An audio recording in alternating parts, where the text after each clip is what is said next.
दोस्तों, मैं आपका प्यारा दोस्त आरपी सिंह और आप देख रहे हैं अपने प्यारा सा YouTube channel RP Singh study center. जी हाँ दोस्तों, आज हम लोग पढ़ेंगे दर्पण किसे कहते हैं। दर्पण किसे कहते हैं तो देखिए, ये एक दर्पण है। ये क्या है? दर्पण है। गांव घर की भाषा में इसे हम आईना कहते हैं। तो इसका जो सतह होता है चिकनी और चमकीली होती है। इसका सतह जो होती है चिकनी और चमकीली होती है। और जब भी हम इसे प्रकाश देंगे तो प्रकाश को क्या कर देती है? परावर्तित कर देती है। क्या कर देती है? परावर्तित कर देती है। तो इसका परिभाषा क्या बनेगा कि दर्पण किसे कहते हैं? तो वह चिकनी और चमकीली सतह जो नियमित रूप से प्रकाश को परावर्तित कर देती है। क्या कर देती है? परावर्तित कर देती है, उसे ही हम दर्पण कहते हैं। तो लिखेंगे वैसी चिकनी और चमकीली सतह जो नियमित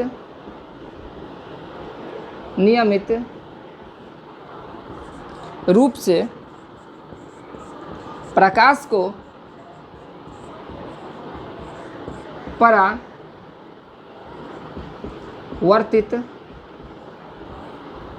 कर देती है,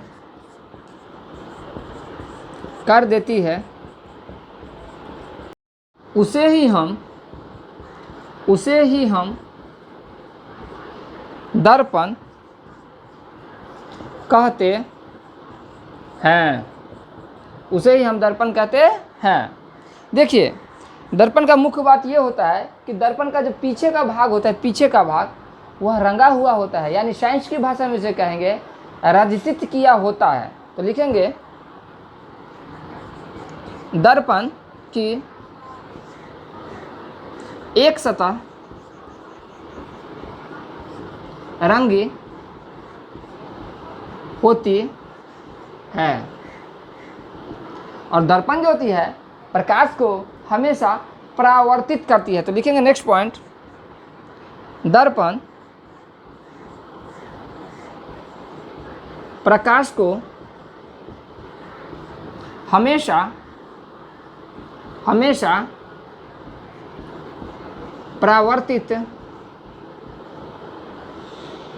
करती है। इसका स्क्रीनशॉट ले लिया जाए और प्रकाश के परावर्तन का भाग 1 और भाग 2 अगर आप लोग वीडियो नहीं देखे हैं तो जाकर डिस्क्रिप्शन में लिंक है, वहाँ पर जाके आप चेक कर सकते हैं। वीडियो के दाहिना तरफ एक ऐसा चिन्ह होता है, उसे हम कहते हैं डिस्क्रिप्शन। वहाँ पे क्लिक कीजिएगा तो प्रकाश का परावर्तन भाग 1 भाग 2 दोनों का वीडियो मैंने वहाँ पे लिंक दे दिया है।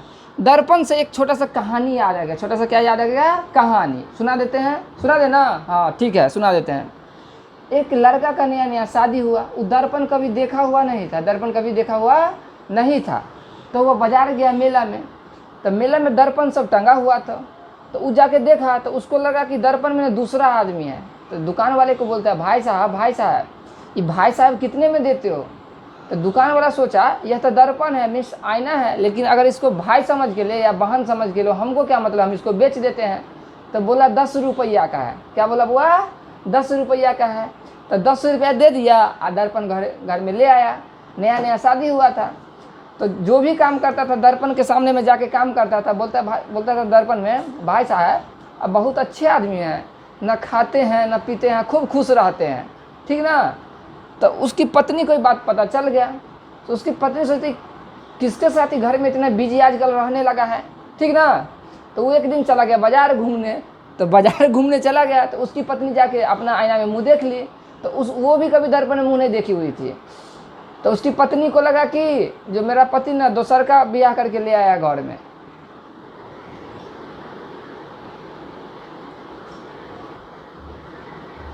चलिए अगले क्वेश्चन की तरफ बढ़ते हैं। दर्पण कितने प्रकार के होते हैं? दर्पण कितने प्रकार? तो लिखेंगे दर्पण 3 प्रकार के होते हैं। दर्पण जो होते हैं 3 प्रकार के होते हैं। पहला दर्पण का नाम होता है गोलीय दर्पण। दूसरा दर्पण का नाम होता है समतल दर्पण। तीसरा जो प्रकार होता है परवलयिक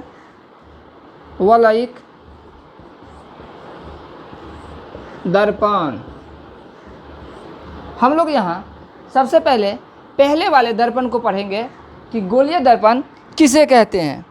गोलीय दर्पण किसे कहते हैं? तो देखिए, इसी को क्वेश्चन बना लेते हैं, गोलीय दर्पण किसे कहते हैं। तो देखिए, ये जो यहाँ पे दिख रहा है ये गोलीय दर्पण का ही उदाहरण है। कहीं दर्पण का जो एक भाग रजतित किया हुआ रहता है तो हम क्या करते हैं, इसके पिछले वाले भाग को रजतित करते हैं, इसका नाम लिख देते हैं M और M डैश। कोई दिक्कत नहीं। तो देखिए गोलीय दर्पण, देखिए जो शब्द होता है ना उसी का अर्थ होता है गोलीय माने गोल, गोलीय माने गोल। क्या होता है गोल? तो दर्पण होता है गोल। यानी कहने का अर्थ, हम सबसे पहले शब्द का अर्थ पकड़ेंगे। अगर शब्द का अर्थ पकड़ लेते हैं तो हम परिभाषा खुद से भी लिख सकते हैं, क्योंकि क्वेश्चन में सबसे पहले लिखा रहता है विद्यार्थी यथासंभव अपने ही शब्दों में उत्तर दे। तो गोलीय दर्पण किसे कहते हैं? तो हम इसे लिख सकते हैं वैसी दर्पण जो किसी खोखले गोले का एक भाग होता है। देखिए डॉट लाइन से हम खोखला गोला दिखा दिए हैं, यानी वैसी दर्पण जो किसी खोखले गोले का एक भाग होता है उसे हम गोलीय दर्पण कहते हैं। तो चलिए इसका हम परिभाषा लिखते हैं गोलीय दर्पण का। वैसी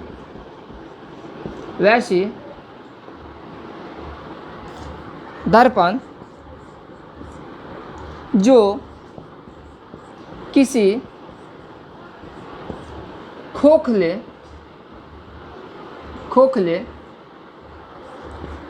गोले का एक भाग होती है उसे ही हम गोलीय दर्पण कहते हैं। चलिए इसका स्क्रीनशॉट ले लीजिए, आगे लिखते हैं।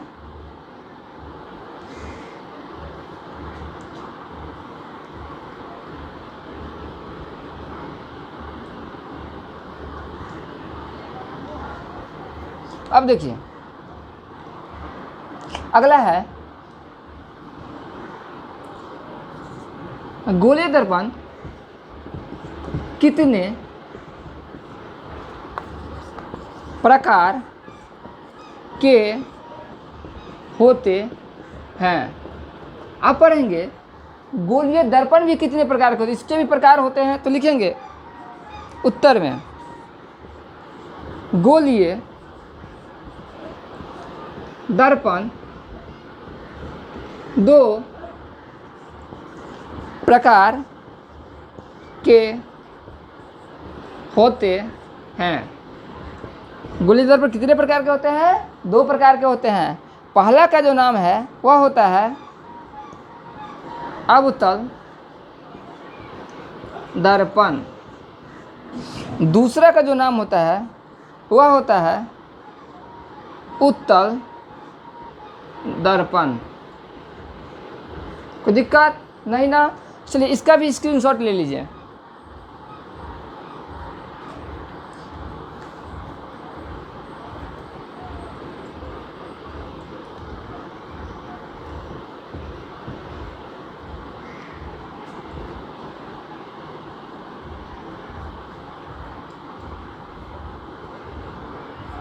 चलिए नेक्स्ट क्वेश्चन लिखते हैं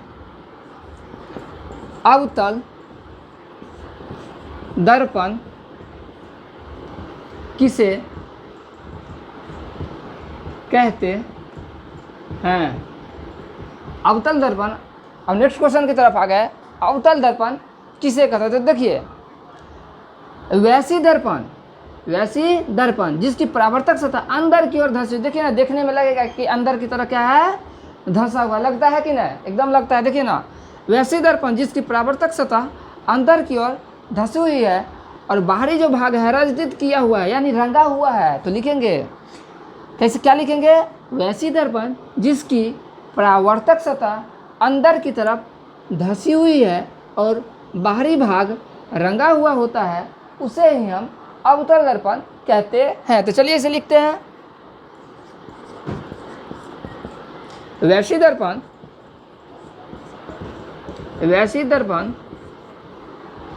जिसकी परावर्तक सतह अंदर की तरफ धंसी होती है तथा बाहरी भाग रंगा हुआ होता है, उसे ही हम अवतल दर्पण कहते हैं। उसे हम क्या कहते हैं? अवतल दर्पण कहते हैं। यहाँ पे स्टार पॉइंट लिखेंगे। अवतल दर्पण को हम अभिसारी दर्पण भी कहते हैं। तो लिखेंगे अवतल दर्पण को अभिसारी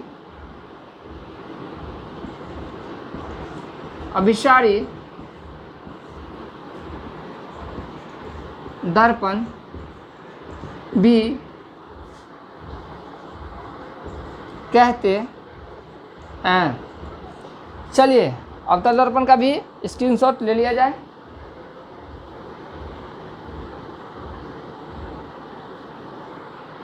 ले लिए स्क्रीनशॉट। चलिए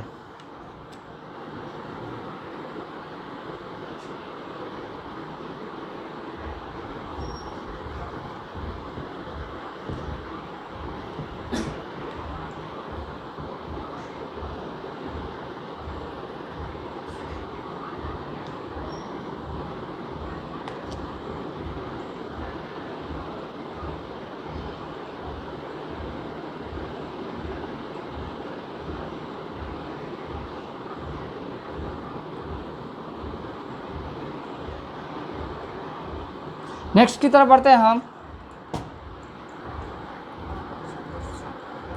उत्तल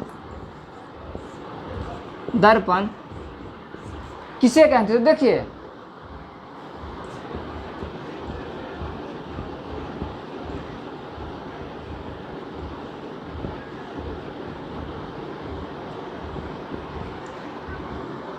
ये जो है ना रंगा हुआ भाग है। तो यानी वैसे दर्पण जिसकी परावर्तक सतह बाहर की तरफ उभड़ी हुई है और अंदर का भाग रंगा हुआ है, उसे ही हम उत्तल दर्पण कहते हैं। तो लिखेंगे वैसी दर्पण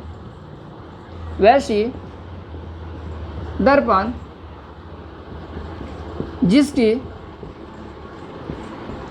परावर्तक सतह बाहर की तरफ उभड़ी हुई होती है। वैसी दर्पण जिसकी परावर्तक सतह बाहर की तरफ उभड़ी हुई होती है तथा अंदर का भाग रंगा हुआ होता है, उसे ही हम उसे ही हम उत्तल दर्पण कहते हैं। अब देखिए स्टार पॉइंट में लिखेंगे उत्तल दर्पण को अपसारी, क्या लिखेंगे, अपसारी दर्पण भी कहते हैं। अपसारी भी दर्पण भी कहते हैं। इसका भी स्क्रीनशॉट ले लीजिए, वीडियो को लास्ट तक देखिए और सब्सक्राइब का बटन ज़रूर दबाइएगा। ले लीजिए स्क्रीनशॉट। चलिए आगे की तरफ चलते हैं। नेक्स्ट क्वेश्चन,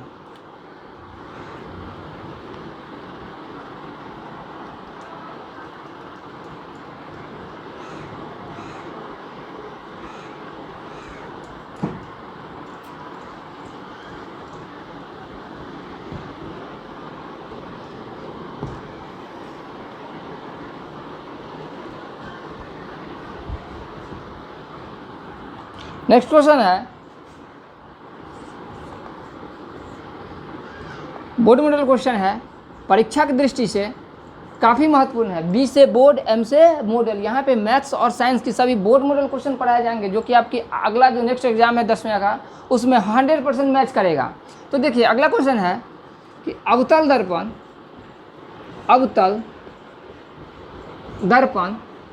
तथा उत्तल दर्पण में प्रमुख